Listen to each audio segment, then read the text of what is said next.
Hey y'all. I hope y'all had a good week. Today's been Saturday. I've been sleeping kind of hard. I'm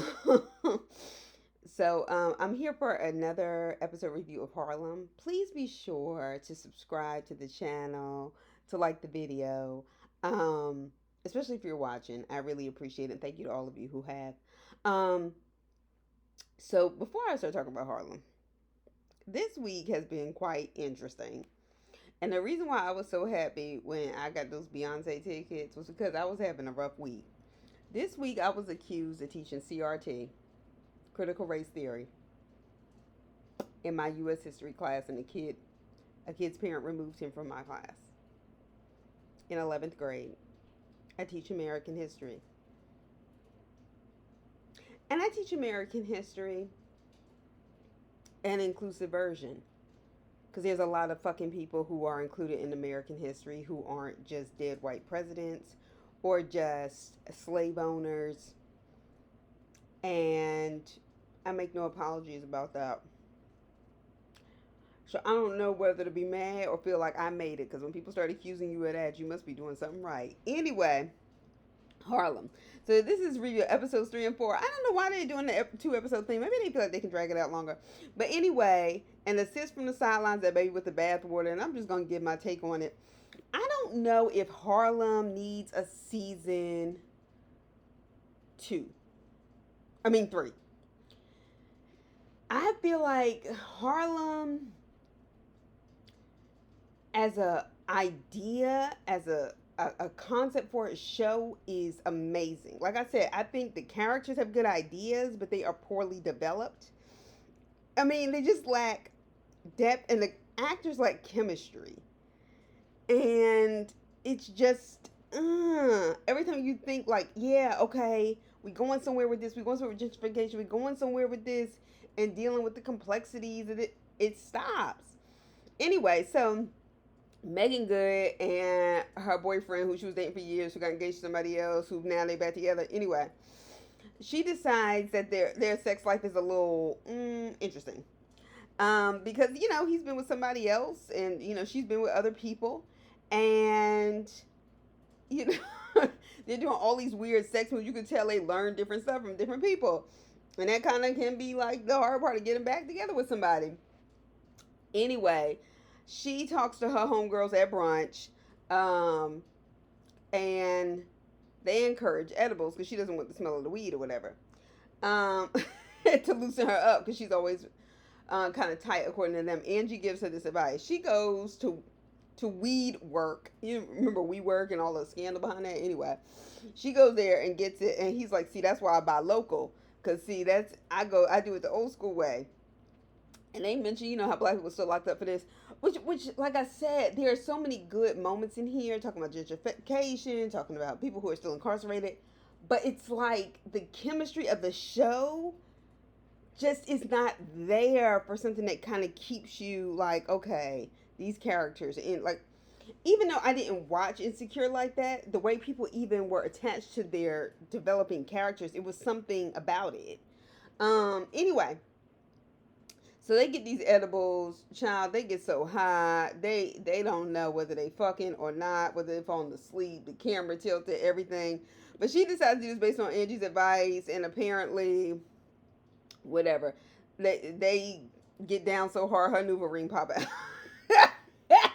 We'll get to that by the end of the episode. Okay. So anyway, then they get to Angie. So this episode, we got to see more of Angie's family life. Angie has a father and a mother and like 6 brothers, and she had been telling them that she was gonna get this spot, basically in this play about Erica Badu's life and this, that, and the other. And her brothers are asking her about it. They were like, "Yeah, Erica Badu hot, man. I give her a baby, this, that, and the other." And she was like, "I didn't get the part." They were like, "Yeah, she ugly anyway." But anyway, her brother talks to her about her older brother, Laurel, I think, and he's talking to her just basically about, how are you really feeling? And she was like, it just is disappointing. I want to be a star. And he was like, it's a marathon. Anybody who continues to get back up and fights for it, that's a star. And I thought that was really good advice. And then we got we were watching her with her mother, who's played by Sherry Shepherd. Um, Semi believable because Sherry Shepherd still looks pretty young to me, but okay. Um, and they're talking, and then Sherry Shepherd is like, "But you know what the difference is with you, Angie? You've had a head start, honey. You've had a head start because I purposely did not raise you in a way where you were sitting around believing that, you weren't light enough, you weren't skinny enough, you weren't pretty enough, or, all the things. You are enough. She said, and I did that on purpose. And that is true for a lot of young women in real life. Like the things you're constantly told about yourself, don't gain weight. Or you're getting too fat. When are you gonna lose weight? When are you gonna have a baby? When are you gonna get married? When are you gonna do this? And you can like be educated, have a job, be on your own, and it's just like it's never enough, particularly for Black women. Um, and so we got to see more of her life, but I just feel like okay, I feel like Angie as an actor, I feel like yes, she has a good career ahead of her in terms of being like a comedic actress. She obviously has a voice that's really strong, whatever. But I just feel like she plays this one dimensional character of kind of like the hoe friend, like who does all the freaky shit with any and everybody she can do it with, and her just, never being consistent with work. I mean, it's just kind of like, it's just really one dimensional. And that lace front, like natural appearing texture wig and the glue around, I'm just like, I just don't get why.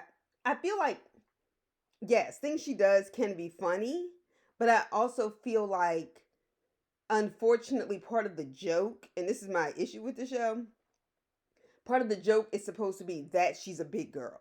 Part of the joke is supposed to be that she's a big Black girl. Part of the joke is that she's supposed to be the big Black girl who, that in and of itself is supposed to be funny. And it's not to me. It's not for many reasons. Anyway, we get more of her. I'm going to tell you whose character I'm tired of. Ty. Time, because I just feel like everything about her is so overemphasized in terms of acknowledging that she's gay. Like I said last time, she's the DEI character. Like, and her divorce with this developing divorce with her soon to be ex husband that we didn't know anything about, that her friends didn't know about. And all of them are supposed to have been tight since college. Like, I'm just like, nobody in this friend group had a beef with that. This motherfucker popped out of nowhere, and she's supposed to be y'all's friend, and she had been hiding this part of her life, and y'all had known each other since college. It wasn't like, oh, y'all met like when she got to New York, like, you know what I mean? Like, it just seems like the fuck out of here. And then Ty is, she always acts like, I mean, she's this sort of tycoon of technology, whatever. But then she always kind of has this appeal, like she's like a lawyer lurking, right? Like she's always threatening to sue people. She could talk to people in any old kind of way, and this, that, and the other. And it's just kind of like,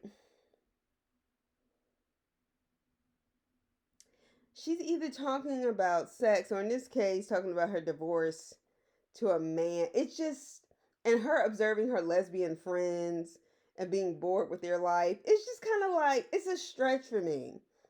It's a stretch. And like I said, I just think there has to be more to being a gay Black woman or a gay woman than being over sexualized. It has to be. And that would offer insight to us. I mean, I have gay friends, but you know how there's some things that really give you insight. Like, for example, the show Pose, based off, based on real people and real lives at that point. That gave me a level of insight that really helped, I think, me as a person kind of think twice about what people must go through and trying to figure out who they are and what they went through and trying to just have a voice for themselves. Like that to me was helpful. And I'm not saying every show has to be helpful, but it just needs to make sense, okay? Anyway, then we get Quinn. Quinn's going through a breakup. Her father and her mother, played by Rick Fox. Her father's Rick Fox, from the NBA. He was married to Vanessa Williams. That's how I know he is. And she has a good relationship with him. He knows that she's bisexual and she's going through a breakup, but she can't tell her mother. Her mother, for her father's birthday, her father likes to play golf. She brings another man to introduce to her. Once again, the kind of pressure that Angie's mother was basically saying, I purposely did not put you under. Um, Quinn's mother is the direct opposite, and she has Jamaican immigrant parents, and they're rich, and whatever. So she brings this black man. I think he's supposed to be like a doctor, and I don't know where they got this half-ass afro wig side cut, and I'm like, is he? What the fuck? What is going on in costumes? Like, what the hell? That shit looks like a goddamn mess. So then, her mother is introducing her to him, and they both just agreed that this was really forced by their mothers because they're single or whatever. Okay, we get that point. Jasmine Guy's character, another one. And let me tell you something. I appreciate Jasmine Guy's contributions, especially through a different world.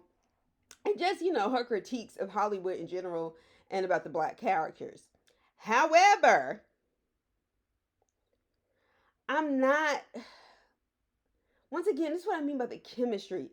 It's just not believable to me. Like, the Jamaican accent isn't believable. Not because she played Whitley Gilbert, but just because it just seems like, okay, she has a Jamaican accent, but she's not embodying a Jamaican immigrant parent in a way that's different from, say, if she had a black mama who was in Jack and Jill and had her child in Jack and Jill. Like, the conversation would be the same. The only thing that's different is the accent. And so to me, it's just this show has so much potential, but I don't think it deserves a season 3. I don't. Even though the cliffhangers are good at the end of the episode. Well, anyway, what we find eventually is that Ty is having multiple blood transfusions because she needs a hysterectomy and she's not supposed to do that. She needs to have them.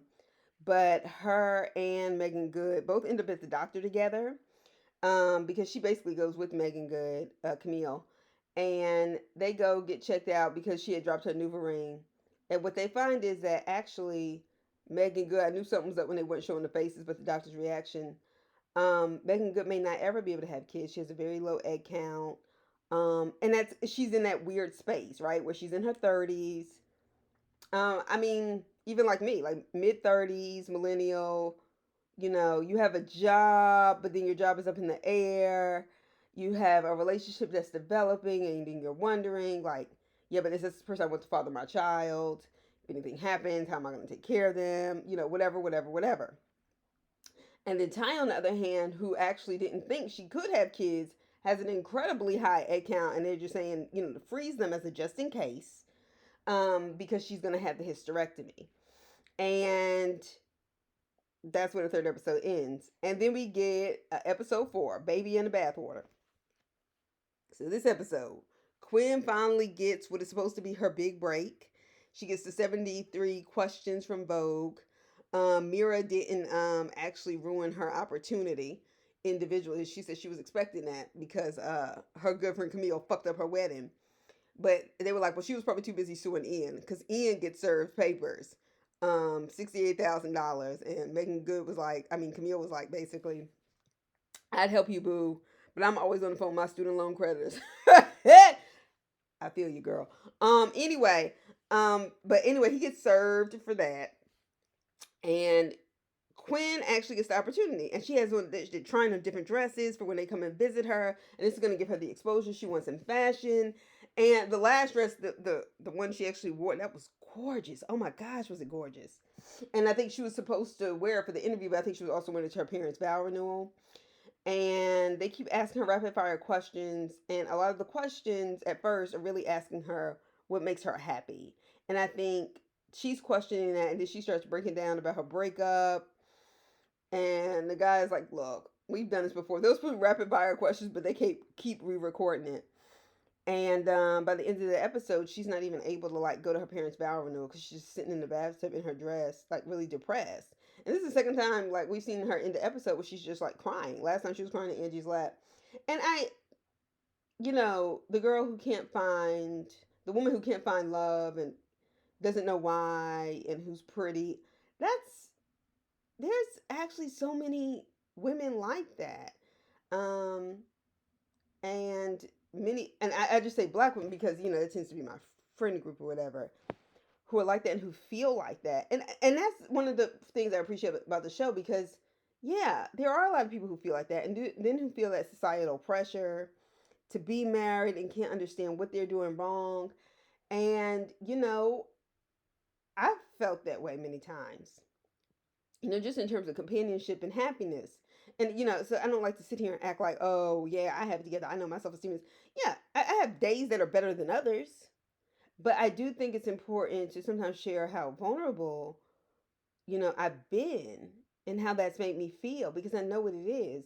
And, I had to stop and think and get to a point where I said, you know what, I'm always asking myself, what's wrong with me? And I do think self reflection is important. But also that because people can't, or a man can't appreciate, or a woman, whatever the case is, can't appreciate it, doesn't mean that it's you. Maybe there's something wrong with the way they perceive you. And just like you have problems, they have problems too.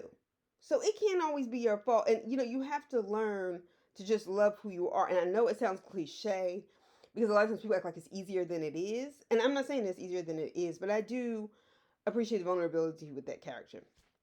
That being said, Angie gets an audition for a Hallmark show. And they have all this weird shit, all these white people who like have snow over their head, but it's like fake. Them two little twin white girls saying welcome to Hallmark, who look like the two little girls from The Shining with Jack Nicholson. Um, and she gets there, and the white woman is just like, "Oh my gosh, I loved you on Moesha." She was like, "Moesha." Then she finds out she actually had a part that was intended for Countess Vaughn, who played. And she was like, "Kim Parker." Yeah. Who played that on the Parkers? I never really watched the Parkers, but I definitely watched Moesha. And she was like, "Yo, that was supposed to be her part." Like the, basically heavy set best black friend. And they have this scene where she's gonna get on the bike to basically assist this white woman in this and make her life great, right? The forced black character. All right, we've seen this too many times. But you gotta do what you gotta do to get started in the acting world, okay? So anyway, she does that, and she has to figure out how to ride a bike, and she lied about riding a bike, and so the Countess Bond. So Ian says he's gonna teach her. She runs in the trash cans, gets all fucked up. Says she's not gonna be a knee model because now she's messed it up. Um, Camille in this episode, her ideas are basically, thinking about a family. She admits it to Ty, like, look, I didn't get good results from the doctor about having kids. And she's like, well, have you talked to Ian about it? And she was like, no, I haven't even been dealing with it myself. And they're at Quinn's parents' vow renewal. Meanwhile, Quinn is crying in the tub. She's not even there. And next thing you know, Ian is like, what do you mean? What do you need to talk to me about? And that's how the episode ends. I was like, ooh. But so Angie seems like she's making moves. She's making moves. She's trying. But anyway, she meets the guy that Quinn's mother introduced her to at the golf course. And, they're flirting back and forth, talking about they can do a scam pull, and they get, he's like, just steal some champagne, let's walk out. So he pretends like he needs his EpiPen or whatever. He's a doctor. And she ends up stealing a bottle of syrup, the kind of things that you mix. It's what I mean. I feel like she can like actually make it. I just think that she needs some better writers.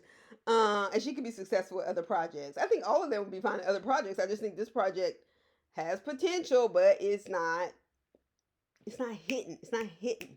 They need to find some real life women to talk to and make stories, like they did with Pose.